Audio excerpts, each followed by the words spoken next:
moment of the first death, the heavens opened and tears. But this was every devastating moment we saw through Rick's POV. So, what was his journey like to you? How would you describe it? Well, I mean, I've got to be honest with you, Chris. This new guy, he gets to me. Yeah. And this episode was it was just what it was. It was a kind of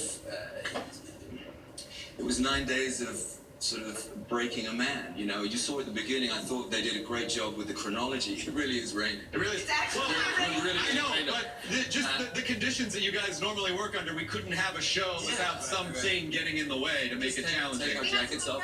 Yeah, do you want to hear? I'll grab an umbrella. I'll grab some umbrellas for you guys. We actually called this. There you go. Yeah, Jeffrey called it. Actually. Yeah, I'm a full-service television host. Like, I'll bring you umbrellas, whatever you need. This isn't. Yeah. No, I don't need one. I want to feel. I want to feel.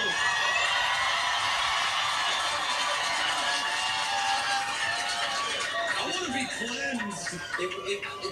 To answer your question, it was unbearable, and I had to go back home and sleep for a week after the film. These people, they are kind of isolated in rural Georgia. They spend most of their time together. It's incredibly emotional.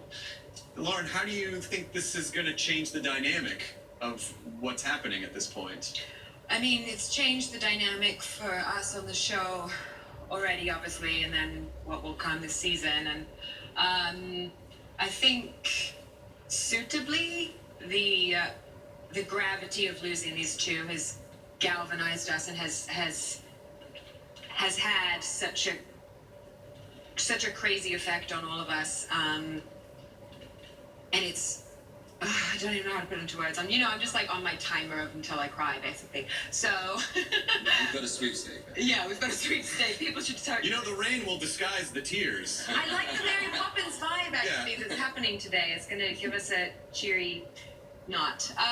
Anyway, I think that we can all say, after shooting that episode at least, that it was a whole new frontier for us. And, Michael and Stephen both being such pillars in the show and such strong men in the show, it's like the responsibility left to everyone else to uphold the lessons learned from them. Sure. And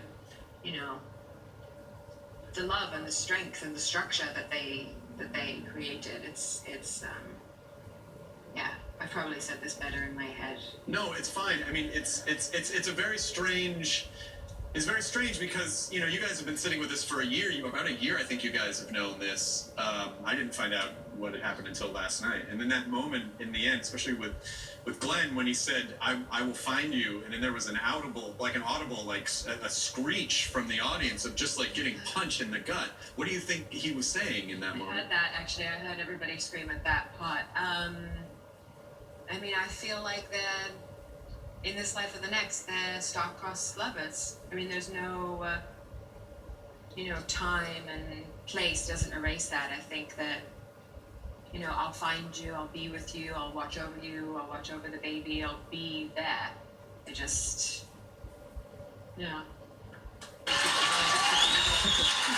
all right to cry. I mean, it's, as I always say, when we do these panels, if anyone gets emotional, I say it's nice for the audience to know that you guys care as much as they do. It's nice to know that it means as much to you and that it's not just a job.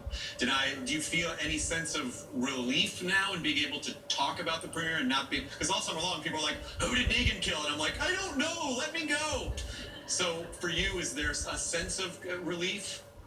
I mean, it was almost like a sacred process going through these two episodes and creating them together in this way. And, I mean, a lot of it was us literally powerless on our knees in the gravel and going through something, just I mean, I don't even know if in the time I've been on the show, something that painful, that emotionally draining, just to